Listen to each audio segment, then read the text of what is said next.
everybody. My name is Elizabeth Payet, and for this assignment, I created my presentation on an educational leader with Miss Dorrie Gregory. So as to more about who Miss Dorrie Gregory is. So Miss Gregory is an adjunct lecturer at SUNY Polytechnic in Utica, New York. She is currently teaching COM 200, which is a public speaking course. She is in her fifth semester of teaching, and she enjoys working with her students. As an educator, she has responsibilities both that involve being inside and outside of the classroom. Responsibilities inside the classroom entail teaching and facilitating her students.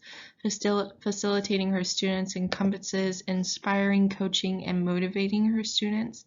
For example, in the beginning of her course, students have an assignment that involves speaking for 1 minute about a sample topic. The topic can be as simple as mountains or ocean. Every student tries, and no matter if they make the time limit, she is still provoking positive feedback to her students. Her goal is to build self-confidence in her students and to always encourage them no matter the outcome. And when it comes to outside of the classroom, she's creating lesson plans based on assessing her students. This is through grading rubrics. This is also through observing within the classroom. As to leadership styles, Miss Gregory uses a teaching and leadership style that heavily relies on the themes of being student-centered and inclusive. She regularly listens to students' opinions and attempts to draw them into discussions of their own work. Her style of leadership allows for the students to find their voice and to break the fear of public speaking. For example, Professor Gregory spoke about the fear of public speaking. She spoke on how she must inspire and encourage her students no matter if they didn't do well. Her class motto is all about trying. Just trying allows for her students to progress and to work on building the self-confidence when speaking in front of others. In many ways, Miss Gregory has a leadership style that encompasses the ability to listen, to understand, and to feel what's needed for her students, which is found in the article by Trojan. So overall, her style encompasses a high empathy for her fellow students, a good listening skills, which allow for her to hear the feedback from her students. And then she always has a plan going into class, whether that's a lecture, whether it's doing an activity, or having the students be assessed. And then she cares about building connections. And I think this is a very key part of teaching. And all of these were found in the top 15 important leadership competencies listed in one of our readings this week. For decision making and how Miss Gregory does decision making in her class, it's a process. It's made by reading the audience. So getting to know her audience and how they interact, what they're passionate about, what they don't like, what they dislike. It's all a part of being understanding of her audience.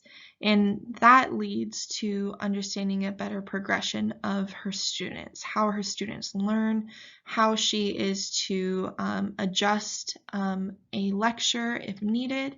And then this allows for her to create a lesson plan based on students. For example, what am I going to teach today is a question that she asks herself. Or she'll ask, what kind of decisions do you have to make on a regular basis? And she states that the most important decision I make on a regular basis is knowing my audience and how they progress every day. Knowing my audience allows for me to have an idea of what we need to do in the class.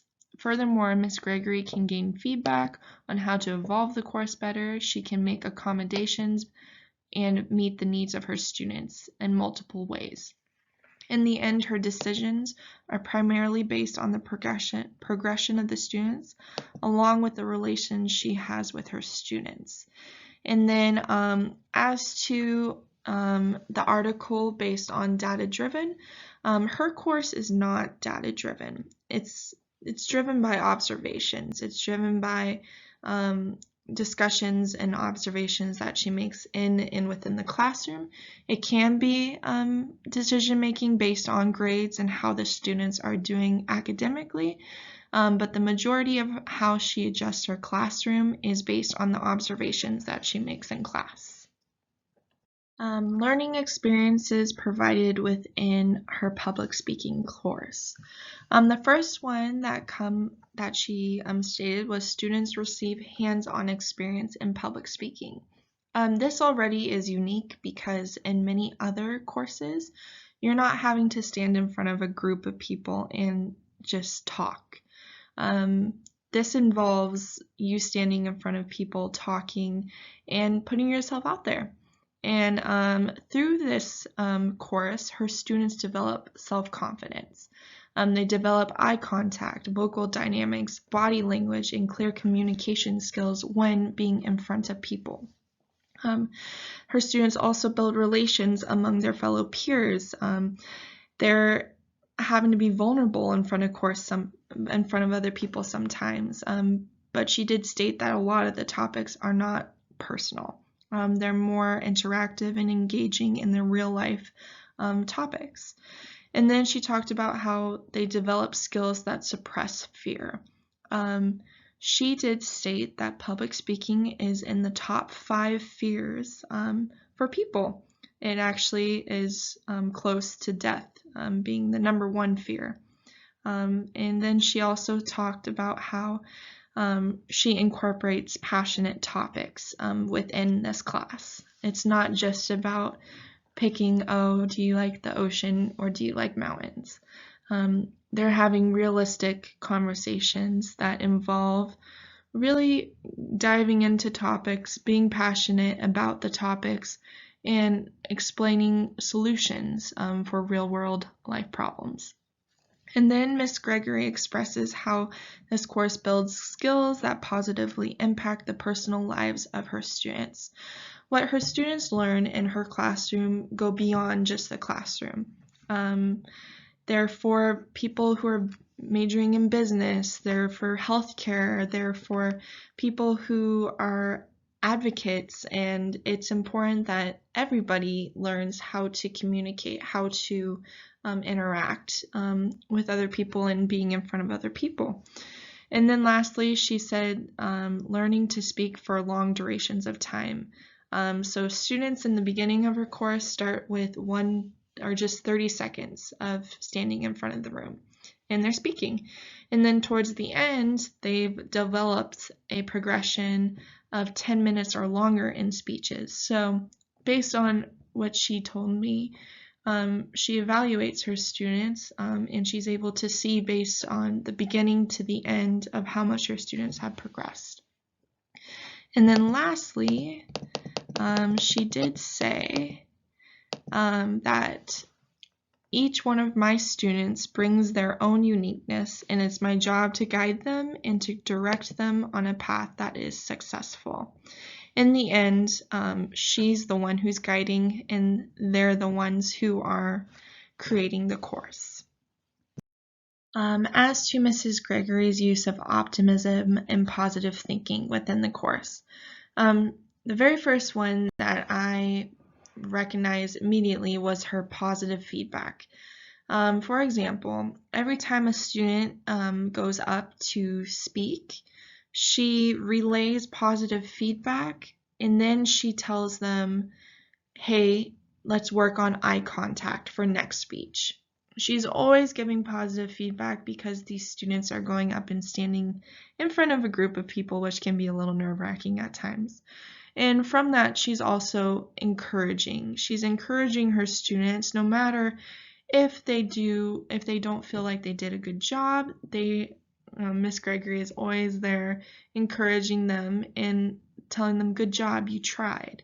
And then she's creating realistic expectations for herself and this aspect of small wins. She was talking in the interview about how sometimes students don't understand or they aren't able to meet that 1 minute mark. But the fact that they just went up there and they stood up there, maybe spoke for 15 seconds, they tried, and that is what she's looking for. And she calls these small wins or baby steps towards progression. And having those types of expectations versus the expectation of every student is going to meet that 1 minute or 30-second mark is unrealistic for her course. And so going in with realistic expectations allows for her to create this positive thinking and to keep working towards a positive atmosphere. And then she makes her assignments applicable to real life.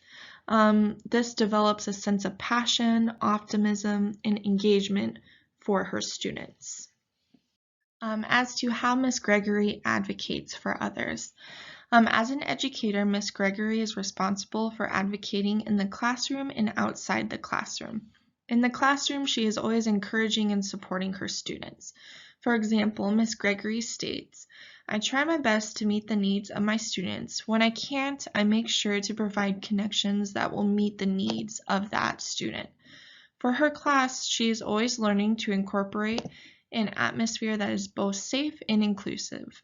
Overall, she advocates for others through building professional relationships, encouraging others, and creating accommodations for her students, and creating accommodations.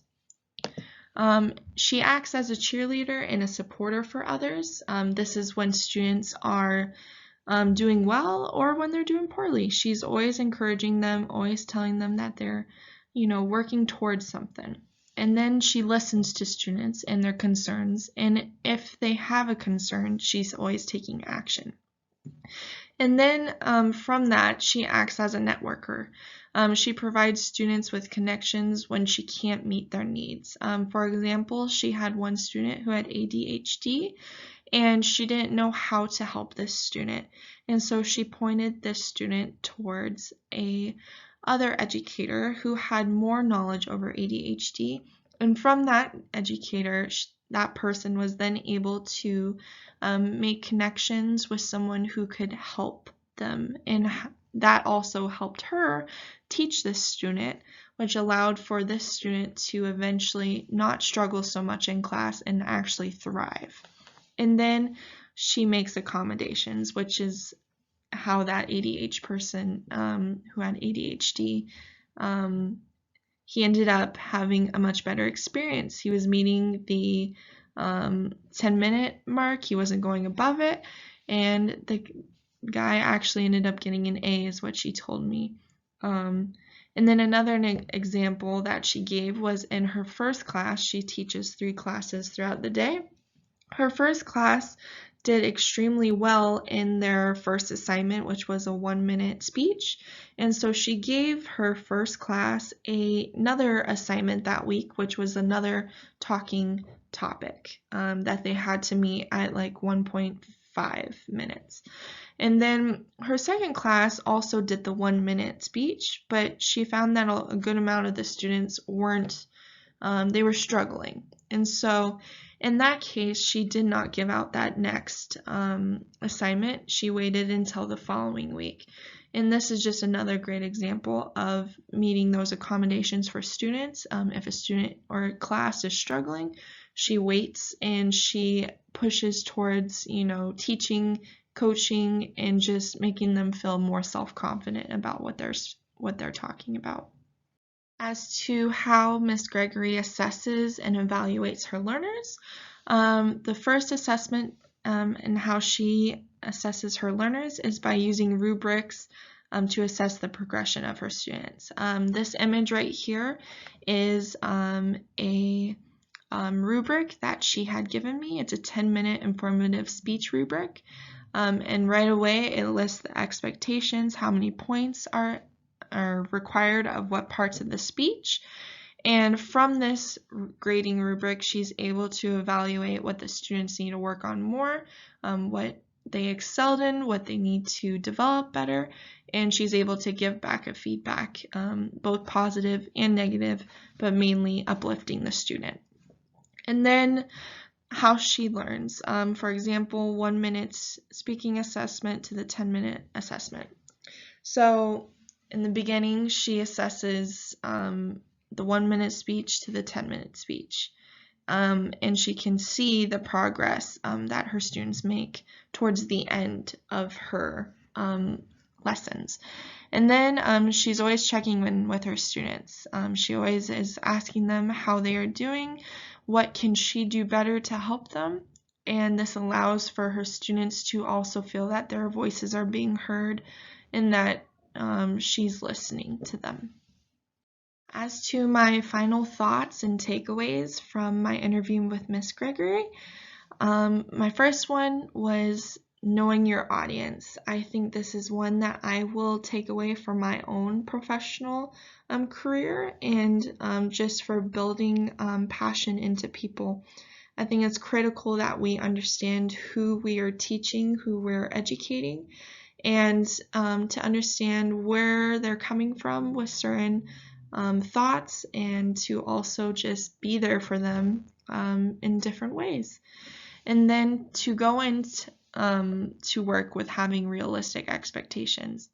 I really liked her statement about small wins. This is something that I feel we all need to kind of go in with a mindset of, especially if you're an educator.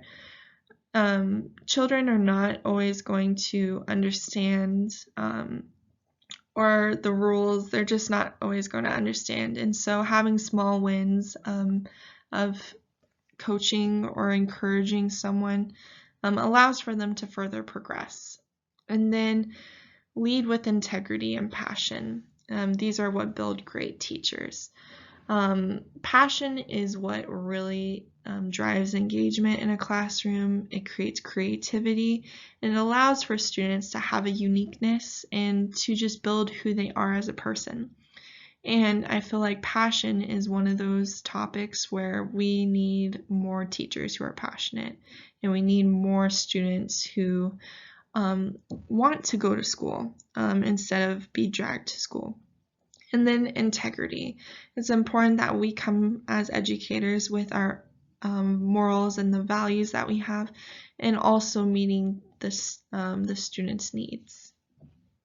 And then this is the references. Thank you guys so much for listening to my presentation, and look forward to hearing your guys' presentations, and best of luck to you guys within these next few weeks. Thank you.